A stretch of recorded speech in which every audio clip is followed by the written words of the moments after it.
Assalamualaikum warahmatullahi wabarakatuh. Untuk pembelajaran hari ini tentang media pembelajaran IPA dan sumber belajar IPA akan saya sajikan. Silakan disimak. Untuk materi dasarnya yaitu diharapkan mahasiswa mampu menentukan media dan sumber belajar yang sesuai dengan mata pelajaran IPA di sekolah dasar. Indikatornya mengklasifikasikan media dan sumber belajar IPA, menjelaskan prinsip-prinsip penggunaan media dan sumber belajar IPA yang efektif. Sumber belajar IPA antara lain yaitu sumber belajar yang dirancang atau by design, dan sumber belajar yang dimanfaatkan atau by utilization.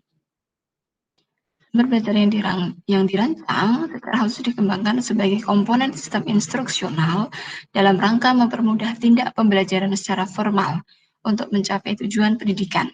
Contoh, buku teks, foto, slide, pembelajaran, video pendidikan, laboratorium, alat peraga edukatif, dan sebagainya.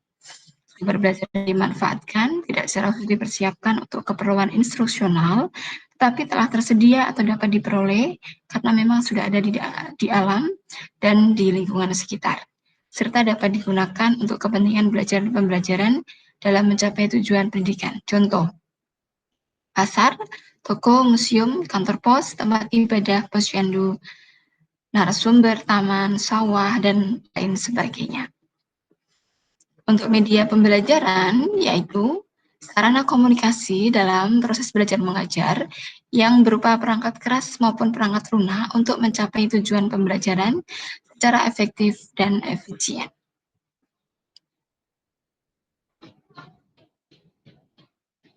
Kenapa kita harus menggunakan media pembelajaran? Karena sesudah 3 jam pembelajaran, dipastikan untuk penglihatan itu hanya 70%, untuk indera pembau 72%, untuk indera pendengar hanya 80%. Nah, apa yang terjadi setelah pembelajaran selama 3 hari atau setelah 3 hari sesudahnya? Untuk pendengaran hanya 10%, untuk penglihatan hanya 20%, dan untuk pendengaran, penglihatan jika digabung sebanyak 65%. Nah, oleh karena itu, baik guru maupun dosen bisa menggunakan media pembelajaran dalam pembelajaran. Saat kegiatan belajar, nah, indera penglihatan kita bekerja sebesar 83%, mulut atau indera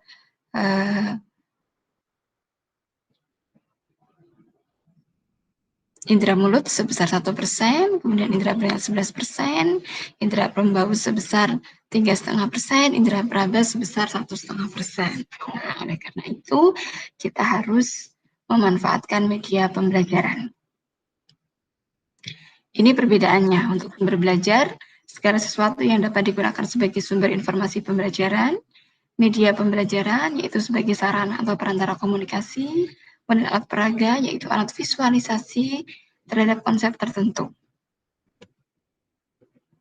Ya. Misal ini, ada tengkorak. Nah, ini termasuk sumber belajar kah? Atau media pembelajar kah? Ataukah alat peraga kah? Nah, kemudian ada carta atau gambar kerangka manusia. Nah, termasuk yang mana? Ya. Kemudian untuk fungsi media pembelajaran, yaitu antara lain dapat memperjelas penyajian pesan dan informasi, dapat meningkatkan dan mengarahkan perhatian mahasiswa, dapat mengatasi keterbatasan indera ruang dan waktu, dapat mengatasi perbedaan pengalaman pribadi mahasiswa. Fungsi media bisa fungsi atensi, bisa fungsi afektif. Fungsi atensi, media memiliki fungsi untuk menarik perhatian dan mengarahkan mahasiswa untuk berkonsentrasi. Contoh, dengan menampilkan video lomba makan secara otomatis, perhatian mahasiswa akan terarah ketika mulai pembelajaran tentang pencernaan. Kemudian, fungsi afektif, media dapat menggugah emosi dan sikap mahasiswa. Contoh, menampilkan gambar kecelakaan dan perbedaannya antara orang yang memakai sabuk pengaman dan tidak dapat mengubah sikap siswa terhadap pemahamannya tentang keselamatan diri. Fungsi kognitif, media dapat memperlancar tujuan pembelajaran, yakni dengan meningkatkan keserapan informasi. Misalnya, dengan simulasi komputer, mahasiswa dapat melihat bagaimana gerakan partikel, tumbukan, dan pengaruhnya terhadap sistem.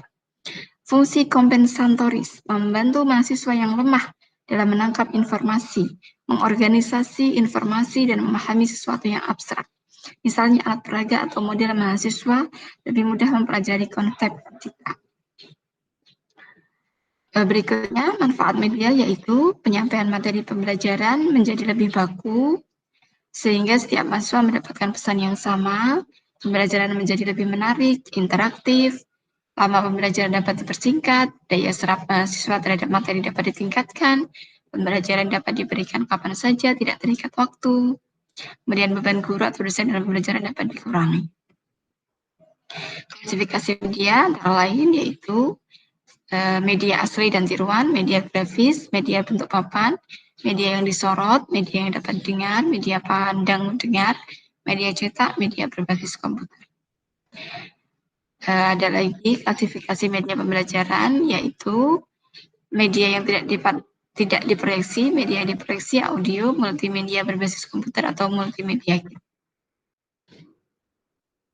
Untuk pengertiannya, media asli dan tiruan, spesimen atau benda yang masih hidup, spesimen hidup yang sudah mati, spesimen benda tak hidup, model.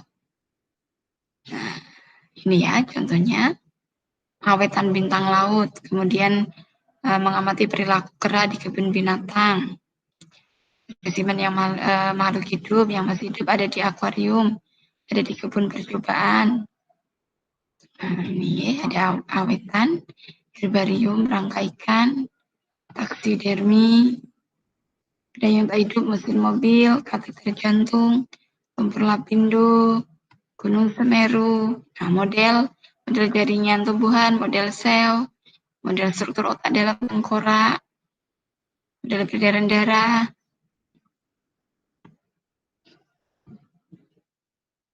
Media grafis ada bagian grafik, poster, karikatur, gambar, komik, kemudian gambar bersambung. Nah, ini contohnya.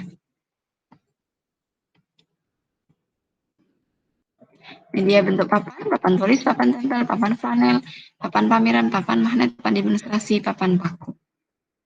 Media yang disorot, media sorot diam, media sorot bergerak, media sorot mikro. Media yang diproyeksikan ada OHP, ini sudah tidak digunakan lagi sekarang, kemudian yang sekarang digunakan adalah slide projector. Ini mikroskop elektron yang biasa digunakan dalam pembelajaran IPA. Media yang dapat didengar, audio, radio, media pandang dengar, slide audio, televisi, media cetak, buku, pamflet, majalah, koran, brosur, leaflet, dan sebagainya. Multimedia, komputer, internet.